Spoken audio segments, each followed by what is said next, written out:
Michael Torres had always hated elevators, but tonight when he and Claire Bennett stepped into the one at Briarwood Apartments, they would discover it wasn't the broken cables or faulty machinery they should fear. It was what was already waiting inside the mirrors. The rain had been falling since afternoon, and by the time I left work, the streets were glistening with a sheen of water that mirrored the glow of traffic lights. The sound of tires hissing through puddles echoed in my ears as I hurried across the sidewalk, clutching my bag close to my chest. I wanted nothing more than to be inside, away from the damp chill that clung to my clothes. My apartment building loomed ahead of me, tall and silent, its brick walls darkened by decades of weather.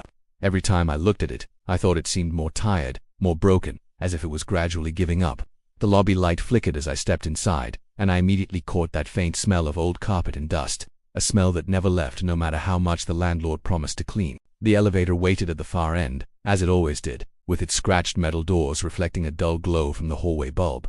It was the kind of elevator that looked as if it belonged to another century, a machine still surviving past the time when it should have been replaced. The paint was peeling from the frame, and the button panel looked greasy from years of impatient fingers pressing against it. I felt a familiar reluctance in my stomach, the same feeling I always had before stepping inside. I pressed the button anyway, and the faint buzz of machinery stirred somewhere above. It took longer than usual to arrive. I heard the cables groan and the pulleys shift as though the elevator had to struggle just to move. When the doors finally opened, I was greeted by a stale smell of rust and something faintly sour, like damp metal, inside. The weak fluorescent light flickered, buzzing with every shift in brightness. The mirrored walls were cloudy, smudged with greasy fingerprints, and warped in places where the surface had bent with time. I hesitated for a moment, standing just outside, wondering if I should take the stairs instead, but I was too tired. My legs ached from the long day, and I told myself it would be fine. I stepped in, and the doors slid shut behind me with a heavy thud that seemed louder than it should have been. I pressed the button for the 7th floor, watching the small orange glow appear on the number. The elevator shuddered, then began its slow climb upward. I leaned against the back wall, exhaling heavily, trying to shake the unease creeping into me. My reflection in the mirror stared back, my face pale under the dim light, shadows forming deep under my eyes. At first, I thought my exhaustion was playing tricks on me. My reflection's movements seemed just slightly out of sync, like the delay of a poorly timed video. I raised my hand to rub my forehead, and for half a second, the reflection didn't follow. When it did, I thought I saw something else too, a faint, unsettling smile curling across its lips, though my own mouth had remained still. I blinked hard and shook my head. When I looked again, everything was normal. My reflection copied me perfectly, showing nothing unusual at all. I told myself it was just the flickering light in my tired brain conjuring illusions. Still, I felt a cold crawl slip down my spine. I shifted my weight, suddenly uncomfortable, and avoided looking at the mirror again. The elevator creaked as it reached the 2nd floor, then jolted. The light flickered, buzzing louder, and I held onto the handrail, my pulse quickening. The doors remained closed, and the machine dragged itself upward again. My ears popped slightly as the air inside grew heavier, thick enough that I felt the need to take deeper breaths. By the time it reached the 3rd floor, the lights went out completely. The sudden darkness was absolute, and my heart leaped into my throat. The silence pressed against my ears, and I could hear nothing but the rapid pounding of my heartbeat. Then, in that darkness, something touched me. It was brief but unmistakably cold, deliberate brush against my shoulder, like the back of someone's hand sliding across me. I froze in place, my breath catching, every muscle locked. There was no sound, no presence I could sense, but the touch had been real. I wanted to convince myself it was just the sway of the elevator, maybe my bag shifting against me, but deep down I knew that wasn't the case. The lights blinked back to life a second later, humming weakly as they flickered overhead. The elevator was empty. Just me, standing in the center, wide-eyed and stiff. I glanced at the mirrors despite myself, scanning for anything unusual. My reflection stared back, wide-eyed as well, but somehow it looked more alarmed than I felt, as if it had seen something I hadn't. The elevator groaned, and the numbers above the door changed slowly. 4 was next. My throat tightened as I stared at the glowing number, trying to steady my breathing. I knew I should step out the moment the doors opened, even if it wasn't my floor. But when the elevator slowed, preparing to stop, I had the distinct, unshakable feeling that someone or something was waiting on the other side. And for the first time since I had moved into that building, I found myself praying that the elevator wouldn't open at all. The elevator came to a stop with a low, groaning sound, the kind of noise that seemed to echo through the walls and into my bones. My chest tightened as the doors began to slide open, and I braced myself, half expecting to see someone waiting in the hallway. But what greeted me wasn't a person, it was emptiness. The 4th floor stretched out in front of me, but it wasn't like I remembered it. The hallway was completely dark, far darker than the dimly lit corridor I'd walked before. The ceiling light outside the elevator must have been burned out, or maybe the power had gone out on this level entirely. All I could see was a faint stretch of blackness, broken only by a sliver of pale moonlight filtering in through a window at the far end. The air that seeped into the elevator felt different too. It was colder, sharper, and with it came a smell I couldn't quite place, something sour, metallic, and faintly rotten, like the scent of food long spoiled. My stomach churned, and I instinctively pulled back, unwilling to take a step out into that void. I waited, holding my breath, listening for any kind of sound. Footsteps, doors, voices. But there was nothing. The doors lingered open longer than usual, as if the elevator was waiting for me to make a choice. My pulse thudded in my ears, and my fingers tightened against the railing. I wasn't stepping out. Not into that hallway. Not when every instinct inside me screamed that I wasn't welcome there. Finally, with a sluggish groan, the door slid shut again, leaving me trapped in the stale air of the elevator. I thought I had escaped whatever unease lingered on that floor. But when I turned back toward the mirror, I realized I was wrong. My reflection wasn't looking at me anymore. It was staring past my shoulder, eyes wide and unblinking, focused on something that wasn't there. A tight knot formed in my throat. I forced myself to turn, my whole body tense, but the elevator was empty. Just the same scuffed walls and flickering light. I faced forward again, and my reflection snapped its gaze back to me, but the movement was wrong, delayed, unnatural. I lifted my hand to test it, and for a second, it stayed frozen before it copied me. Its motions, stiff, jerky, like an imitation that didn't quite understand how to move like me. And then it smiled. The corners of its lips stretched just slightly, but enough to show teeth. I hadn't smiled. My own lips trembled, but no expression crossed my face. I stumbled back, pressing against the opposite wall, my heart hammering. The smile vanished instantly, and once again it was just normal, tired, pale, nothing unusual. I wanted to believe the flickering light was messing with my eyes, but the image of that twisted grin burned itself into my mind. The elevator lurched violently, snapping me out of my thoughts. It jolted upward, groaning as though straining against its own cables. I gripped the railing tightly, my knuckles turning white. The lights dimmed again, buzzing faintly, as if struggling to stay alive. When the elevator passed the 5th floor, it shuddered and stopped again, but the doors didn't open this time. Instead, the walls seemed to tremble with a faint scratching sound. At first it was so soft I thought it was in my head, but then it grew louder, more insistent, as if something was scraping at the metal from outside. It moved slowly, traveling along the wall to my right, circling me. My breath caught, and I pressed my back harder into the railing, staring wildly at the panels. The scratching stopped as suddenly as it had started. The silence that followed was worse than the noise itself, because now I was left waiting, listening for it to return. My reflection watched me with the same wide-eyed fear I felt, and for once it seemed to match me perfectly. But then its chest rose and fell slower than mine, its breaths not in sync. I froze, staring at the glass, watching as it tilted its head slightly, a movement I hadn't made. My own head stayed still, locked in place, while the figure in the mirror leaned to the side, studying me as if I were the reflection, and it was the real one. I swallowed hard, my throat dry. The elevator finally jerked to life again, and the numbers above the door flickered as it began its climb. 6 was next. Relief mixed with dread inside me, because I didn't know whether reaching my floor would bring safety or something far worse. Still, I couldn't shake the image burned into my mind, the sight of my own reflection, staring over my shoulder, smiling at something only it could see. And as the elevator crept higher, I couldn't shake the feeling that whatever it had seen in that darkness might not have stayed behind. The elevator groaned as it continued upward, the cables straining as though each floor was a battle it had to win. My eyes stayed locked on the glowing number above the door, desperate for some sense of progress. But the moment the panel lit up with a shaky 6, the hum of machinery died. The elevator lurched and then froze, hanging in place with a violent jolt that sent my stomach flipping.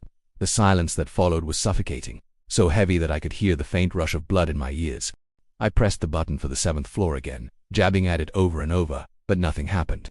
No hum, no flicker of light, just that dead silence. My other hand went to the emergency button, but even that stayed unresponsive, as though the entire panel had stopped working. My chest tightened with panic, and I forced myself to take a deep breath. The air was heavier now, carrying that same metallic temps I had smelled earlier, sharp and sickly, like rust or old blood. I swallowed hard, but it left a bitter taste in my mouth. The mirror across from me caught my eye, though I wished it hadn't. Something about it looked different now, darker, like a film of shadow had spread across the glass. My reflection stood there, mirroring my wide-eyed panic, but the space around it wasn't right. The corners of the elevator in the glass seemed deeper, darker, as if the mirrored version of this place stretched further than the walls around me. I stepped closer, squinting, and the difference became clearer. My reflection was copying my movements, but its shadow wasn't. Behind it, stretching out in the glass, was something impossible. Its shadow crawled upward across the mirrored wall, long and jagged, like black veins spreading out into the ceiling. The longer I looked, the more it moved, twitching and writhing as though alive. I stumbled back, my breath hitching, but the shadow didn't belong to me. It was moving independently, stretching further and further until it seemed to swallow the corners of the reflection entirely. I tried not to look, but my eyes were drawn back to the glass, to the faint shifting in its depths. The reflection's lips parted just slightly, its teeth barely visible. I pressed myself against the elevator wall, shaking my head, whispering to myself that this wasn't real. It was exhaustion, the flickering light, my imagination. But then, for a moment that froze every nerve in my body, my reflection vanished. The mirror showed only the empty elevator. No me, no shadow, nothing. Just the box I was standing in. My breathing grew shallow, and I rubbed at my eyes, certain I was losing my mind. When I looked again, the reflection had returned. But it wasn't where it should have been. Its face was closer to the glass now, so close that its nose and lips seemed pressed against the surface, like it was trying to push through. Its eyes were wide and hollow, the whites so stark they glowed in the dim light, and the shadows that stretched behind it pulsed and shivered like something breathing. Then came the sound. At first it was faint, like nails dragging lightly against the inside of a tin can, but it grew louder, sharper, scratching against the elevator walls around me. My head whipped from side to side, trying to pinpoint it, but the sound seemed to come from everywhere at once, above me, beneath me, inside the walls themselves. The metal trembled faintly, and I felt the vibration through the soles of my shoes. I pressed both palms against the doors, as if I could force them open with sheer panic, but they didn't budge. The scratching grew faster, more frantic, circling me in a rhythm that made my chest pound harder. It was as though something was moving around in the walls, crawling through the narrow spaces, searching for a way in. I looked back at the mirror one last time, even though I didn't want to. My reflection was gone again, replaced by that dark, pulsating shadow. The glass seemed to ripple like water, bending inward. My throat tightened, and every instinct screamed at me to look away. But then, just before the elevator shuddered violently again, I caught sight of something new. Two pale hands pressed against the inside of the mirror, fingers long and sharp, clawing at the glass as though they were trying to tear their way out. The elevator jerked hard, throwing me to my knees, and the lights flickered violently. I covered my head with my arms, but even through the buzzing lights and groaning metal, I could still hear it at the slow, steady scrape of fingernails dragging down the walls right beside me. The scratching did not stop. It dragged on, circling me like something alive, weaving through the walls of the elevator as if the metal shell around me was paper thin. Each scrape made the panels tremble faintly, a vibration I could feel through my spine as I pressed myself back against the cold corner. I wanted to believe it was just old machinery groaning, but I couldn't lie to myself anymore. The noise was too deliberate, too steady, too hungry. The elevator swayed lightly, a pendulum swinging in the dark shaft, and the light overhead buzzed so low it was like a dying insect. Shadows crawled across the mirrored walls, stretching in directions the flickering bulb couldn't have cast.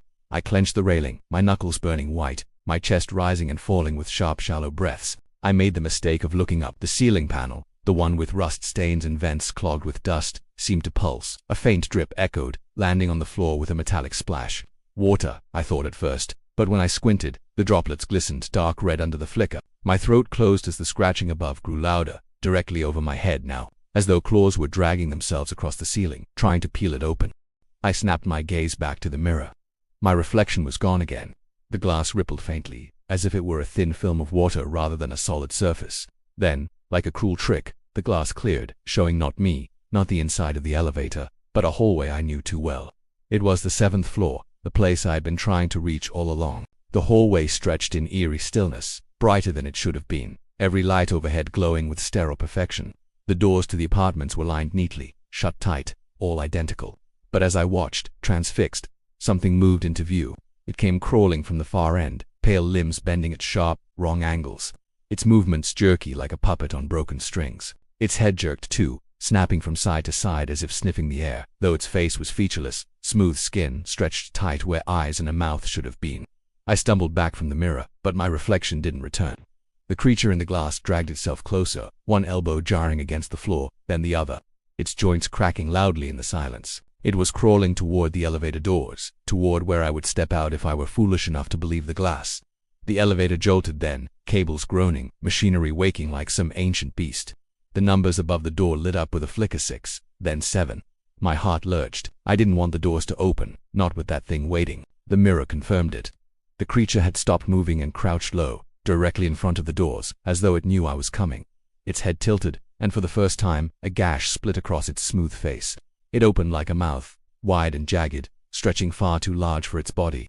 Darkness spilled from it, thick and shifting, like smoke that wanted to crawl into my lungs. The ding of the elevator arriving rang sharp and final. A sound I had heard 100 times before but never dreaded like this. The doors groaned as they began to part, the stale air rushing in colder than before. I pressed myself back against the corner, shaking my head, whispering to myself that it wasn't real. But I couldn't ignore what I saw. The hallway outside was empty, silent, the lights dim instead of bright. No creature, no crawling limbs, nothing waiting for me. Yet in the mirror, the truth remained. The thing was still crouched outside, its mouth split wide, a grotesque grin stretching impossibly across its face, waiting with a patience that chilled me to the core. The doors opened fully. My reflection still hadn't returned. In the glass, I saw myself stepping out calmly, as if none of this had happened, as if everything was normal. But my real legs refused to move. I stayed frozen in the safety of the elevator, though I wasn't sure safety existed anymore. And then, in the silence of that 7th-floor hallway, the impossible happened. A red handprint bloomed on the wall outside, smeared wet and fresh, though no one was there to leave it. I turned my head sharply toward the hallway, my eyes wide, but it was empty. When I looked back at the mirror, my double had vanished into the corridor, leaving me behind, and in the very corner of the glass, something pale and crooked began to rise, pushing against the inside as though trying to step into my place. The hallway outside the elevator stood still, silent, and strangely empty. The fresh handprint on the wall was the only sign that anything had been there at all. My body trembled as I kept my eyes fixed on it, terrified that if I blinked, something would be standing there waiting for me. The doors stayed open longer than they ever should have, as if the elevator itself was refusing to let me escape. My lungs burned with every shallow breath, my legs locked in place. I couldn't step out. I couldn't stay in. I was trapped in a choice that wasn't mine. My eyes darted back to the mirror. It still didn't show me. Instead, it showed the hallway again, but different this time. My reflection was gone, replaced by a version of myself walking calmly down the corridor, shoulders squared, steps even. I was watching myself disappear around the corner, leaving me behind. My real body refused to move, yet the mirror me was free, as though it had taken the life I was supposed to be living. A knot twisted in my stomach. I wanted to scream, to bang on the walls, but no sound left my throat. The elevator doors finally slid shut, the heavy thud sealing me back inside. I spun, pressing both hands against the metal, desperate to open them again, but the panel didn't respond. The buttons flickered, then all of them went dark, except the one for the lobby. Without me touching it, the elevator began to descend. The hum of machinery was different now, faster, strained, almost eager. The numbers above the door dropped too quickly. 7, 6, 5, 4. My knees went weak as the air grew colder, thick enough that each breath felt like pulling ice into my lungs. I turned back toward the mirror, praying to see my reflection again, even if it was wrong, even if it smiled at me. But what stared back wasn't me. Its skin was pale and stretched too thin, its mouth fixed in an impossible grin, teeth sharp and glistening as though wet. Its eyes were sunken hollows, black pits that seemed to pull me in. One hand pressed against the inside of the mirror, long fingers spreading wide across the glass, nails dragging faint scratches down the surface. The sound made my chest ache. I stepped back, but the figure leaned forward, pressing harder, the glass warping inward under its weight, as if it were only a thin membrane separating us. I knew, with a certainty that froze my blood, that it wasn't just a reflection anymore. It wanted through.